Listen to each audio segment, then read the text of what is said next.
All right. Believe it or not, I've never read Madman before, and I just did. So, my name is John Delarose. I am a #1 best-selling author and award-winning comic creator. I make my own independent comics. So if you like indie comics like Madman or whatever, you might want to check out my superhero books or my other novels, and those links are in the description below. I appreciate everybody who does so and supports the channel. This is Madman by Mike Allred, of course, with some more Allred family. Pretty cool that he involves his wife in the coloring, and he actually works with his brother a little bit on this. Cool stuff. And so I've always been a big fan of Allred. I like Ecstatics. I read that in single issues when it came out. I like his Silver Surfer that he did with Marvel, and I really loved iZombie also. But I never read Madman, and I have no idea why. But now there's a nice little edition of it, this library edition, very thick. This is a heavy book, Volume 1 from Dark Horse, and oversized comic, so we can barely get this on the screen here. It's got the same cover inside as it does on the dust jacket. It's got one of those ribbons, too, because its library editions are nice. This comprises For the Record, which is a short story that was done prior to all this, Madman 1 through 13, Madman Adventures 1 through 3, Madman Comics 1 through 10, and They 1 through 3. Now, They, I guess, it was his first comic that he did with his brother Lee Allred, and is just a completely different story about a superhero team that has nothing to do with Mike Allred, nothing to do with Madman, that is. So this is all called Madman Library Edition, and I noticed they see at the top it's Madman Universe. So as the series goes on, I think there's going to be 5 volumes. There's less Madman comics, and there's more of his other independent work, which I'm looking forward to. I'm going to actually pick up all of them as they come out here. So, cool stuff. Now, I love his distinctive art style. It's got this, like, golden agey vibe to it. This first one, For the Record, is a very kind of hipster story where this guy, it's like a Frankenstein sort of situation. He just feels bad because he looks weird, and he knows that nobody's going to like him. Now, when we get into Madman, we kind of learn about the origins here. So he's again a Frankenstein kind of freak, and he was put back together, doesn't have memory of his past life before he became what he is, and he's dealing with his like nutty professor, trying to find out who he is.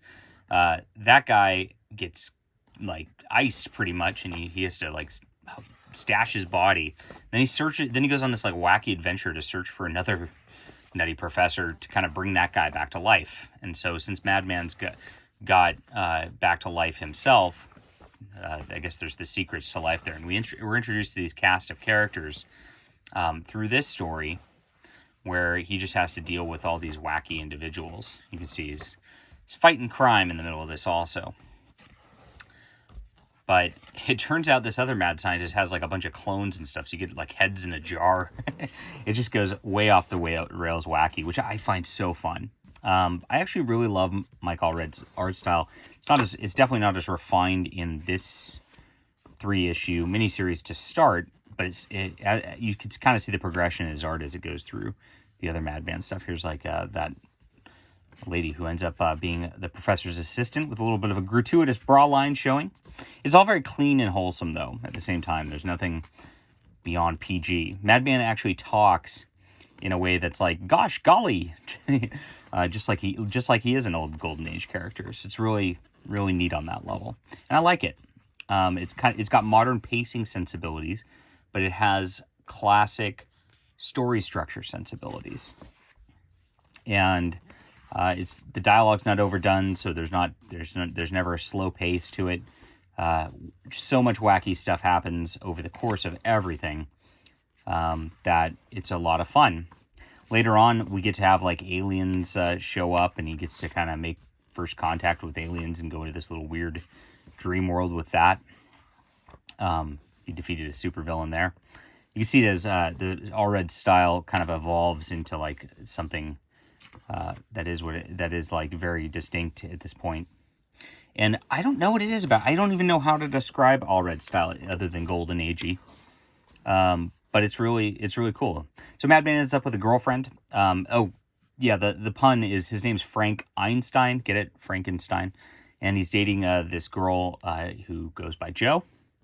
And she really cares about him. And it's really nice to see a very wholesome relationship where there's not a lot of I guess there's really not a lot of like drama. They're just very much together and stable, and I kind of like that. You don't get that very often.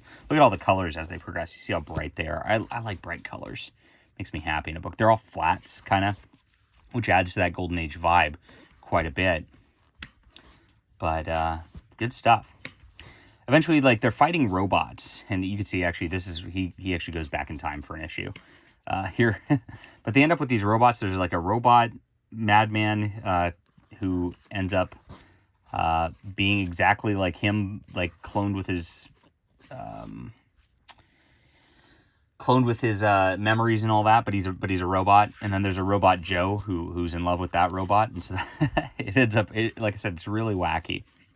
And the robots kind of go berserk at some point, and there's a plot that actually goes through this whole deal with that, and they have to end up fighting that. Madman gets shrunk by a shrink ray at some point. There it is, Astroman, the robot who's just like him. And we had the time. We have there's a digging machine that drills into the center of the earth so that they can travel through tunnels under the city. Absolutely silly stuff all the way around. I love this. Look at this cool art right here.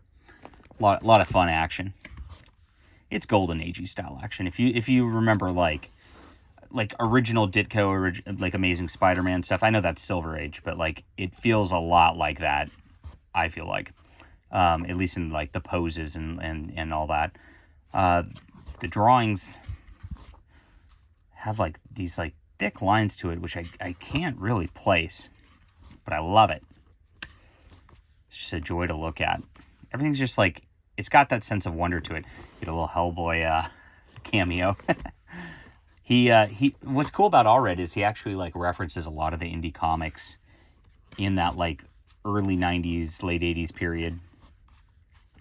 So you get that kind of thing. There's actually like a Where's Waldo type page where it has like every indie comic thing from that period in it. Here's an alien friend they rescued from outer space. That was a very fun storyline. I'll leave that to you guys, but it was a great storyline. Now, once you get past all that, and they end up with their final robot battle, which ends up having Madman take care of business, there's gonna be more of that series of Madman that continues in Volume 2. You get into They, and so basically there's this like thread, and this is really old. You can see that the art really was not refined into its own style by that point. But there's this space station. It gets broken up by terrorists, and so superheroes are formed in order to go save it. Here's the whole list of them right here. And it's really like an 80s like nuclear war like averting with the USSR kind of situation. You can see that they've got something that makes fun of Gorbachev with his because if you remember Mikhail Gorbachev, he had like a weird birthmark. It always changes into some new picture through this. Very interesting, very 80s and very, very dated for these last three, but it was enjoyable as a period piece, I would say. And the superheroes they rescue that ship, come back in the second issue. The third issue, they have a sort of a knockdown, drag out fight at the end of it. And it looks like it's going to continue. You see they've got sharks they're fighting with. And I think that's the end of it. I don't know what happened with that series, but that's that. Interesting little coda because it kind of shows like his like really early original art, which I enjoy. This is like 600 pages, a very thick book. Volume 2 is out as of this writing, and I think Volume 3 is coming out later this year.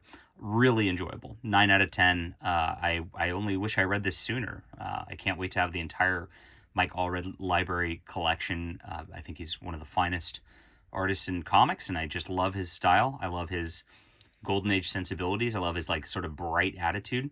I used to think it was kind of like on the sarcastic side, but I really don't think so. I think he actually loves those old adventure pulps and is doing good homage to them. So good stuff. Leave a comment down below with what you think. Hit that like and subscribe button, and we'll be back soon.